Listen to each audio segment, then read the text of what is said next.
क्या तुम जानते हो कि अंधेरा कितना गहरा हो सकता है? जब गांव की सारी रोशनियां बुझ जाती है और केवल चिता की लपटें और असहाय शव बचते हैं, ठीक उसी पल शुरू होता है एक अपशकुनी भक्षण जो समाज के त्यागे हुए हिस्से को निगल जाता है। पिशाचिन तीसरे एपिसोड में आपका स्वागत है। आज की कहानी लगभग 1948 में घटी एक सच्ची घटना पर आधारित है। इस कहानी को जिसने मुझे बताया, उसकी पहचान को मैं गोपनीय रख रहा हूँ और उसकी जगह एक काल्पनिक नाम का उपयोग कर रहा हूँ ताकि मैं यह घटना आप तक पहुँचा सकूँ। मैं अरुण अपनी जिंदगी के कई साल गुजार चुका हूँ। डर क्या होता है यह मैंने कई बार महसूस किया है, लेकिन मेरी असली दहशत शुरू हुई थी 1948 की एक रात से, जब मेरी उम्र सिर्फ 8 साल थी। श्मशान में जो नज़ारा मैंने देखा था वह कोई कल्पना या सपना नहीं था। वह कड़वी सच्चाई थी जो आज तक मेरा पीछा नहीं छोड़ती। मैं सिर्फ उसे नहीं देख रहा था, वह अशुभ ताकत भी मुझे देख रही थी। उस रात के बाद से मुझे पता है कि अगर दुनिया में कोई डर है तो वह हमेशा अंधेरे में छुपा रहता है। सेतेगुन। पापा मुझे साथ लेकर श्मशान गए थे। हमारे एक दूर के रिश्तेदार का अंतिम संस्कार था। उस दिन का अंधेरा आज के अंधेरे जैसा नहीं था। वह इतना घना था कि मशाल या चिता की आग भी उसे चीर नहीं पा रही थी। उम्र में छोटा होने के बावजूद मेरे अंदर हिम्मत बहुत थी। जहाँ दूसरे बच्चे अपने पिता की उंगली पकड़े खड़े रहते, वहाँ मैं श्मशान की हर चीज को समझने की कोशिश कर रहा था। अंतिम संस्कार में सब लोग व्यस्त थे। मैं थोड़ा दूर जाकर खड़ा हो गया। तभी मेरी नजर एक कोने पर पड़ी। वहाँ कपड़े में लिपटा एक शरीर रखा था। सब कह रहे थे, अनाथ शव, इसका संस्कार बाद में होगा। वह शव वहां बिल्कुल असहाय पड़ा था, जैसे समाज ने उसे पूरी तरह भुला दिया हो। न जाने क्यों उस खामोश पड़े शरीर के लिए मेरे मन में एक अजीब सा जिज्ञासा पैदा हो रही थी।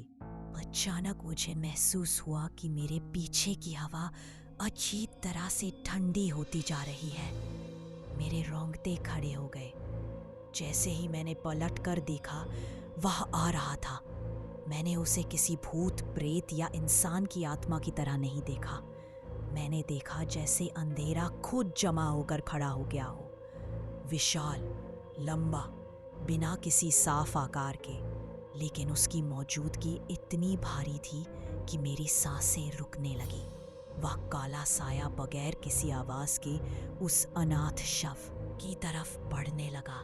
मैं पत्थर की तरह वहीं खड़ा रह गया, क्योंकि मेरे पैर हिल ही नहीं पा रहे थे। मैंने देखा वह साया उस शव के ऊपर झुक गया। फिर शुरू हुआ वह भयानक आवाज, चट चप चट, मानो जमीन के नीचे सड़ चुकी किसी चीज को जबरदस्ती खींच कर निकाला जा रहा हो।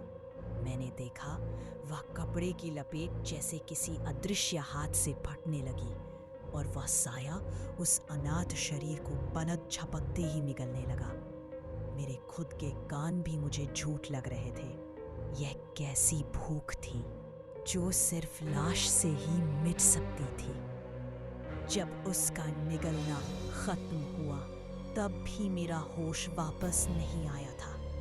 मैं अब तक खाली नजरों से उसे देख ही रहा था और ठीक उसी वक्त वह काला साया एक पल के लिए बिल्कुल स्थिर हो गया। उस साये के बीचों बीच दो जलती हुई रक्त सी लाल आंखें चमक उठी और वे आंखें सीधी मेरी तरफ टिकी थी। उस नजर में न गुस्सा था न दर्द, बस एक आखिरी चेतावनी, जैसे वे आंखें कह रही हों, तुमने देख लिया है, अब तुम भी हमारी शिकार की सूची में। मेरे अंदर की सारी हिम्मत उसी पल टूटकर बिखर गई। मुझे साफ समझ आ गया, अगर मैं एक सेकंड भी और रुका तो मेरी भी हालत उसी अनाथ शव जैसी हो जाएगी। मैं तुरंत दौड़ पड़ा। घर पास ही था, इसलिए कहीं नहीं रुका। घर पहुंचते पहुंचते मैं कांप रहा था और रोते चिल्लाते सभी को वह भयानक दृश्य बताने लगा जो मैंने देखा था। पिता ने पहले मुझे डांटा, लेकिन मेरी आंखों और चेहरे की हालत देखकर वे और बाकी लोग बिल्कुल चुप हो गए। शायद किसी ने पूरी तरह विश्वास नहीं किया। सबने कहा श्मशान का डर, लेकिन मैं जानता था मैंने क्या देखा है। वह साया मुझे देखकर गया था। आज भी अपनी बूढ़ी उम्र में उस दिन को मैं भूल नहीं पाता, क्योंकि मैं जानता हूँ वह अंधेरी ताकत सिर्फ श्मशान में नहीं रहती, वह हर जगह छुपी रहती है। इंतजार करती है उस कमजोर अकेले पल का जब वह अपना आखिरी शिकंजा कस सके। अगर आज की कहानी ने तुम्हें अंधेरे की सच्चाई के करीब ला दिया हो, क्योंकि ऐसी कहानियाँ सिर्फ कहानियाँ नहीं होती, ये वो साए हैं जो सालों से मेरे पीछे चलते आए हैं, और अब वो रास्ता तुम्हारी तरफ भी बढ़ चुका है। शायद तुम्हारे किसी अपने ने भी कभी अंधेरे में कुछ ऐसा देखा हो जिसे वो आज तक किसी से कह नहीं पाया।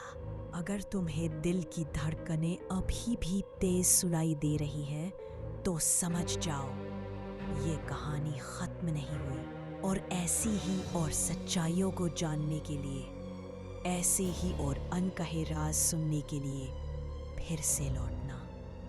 आखिरी में आहंग होने के साथ हमारे दिल में वो मुख्तलाता मेरी सिम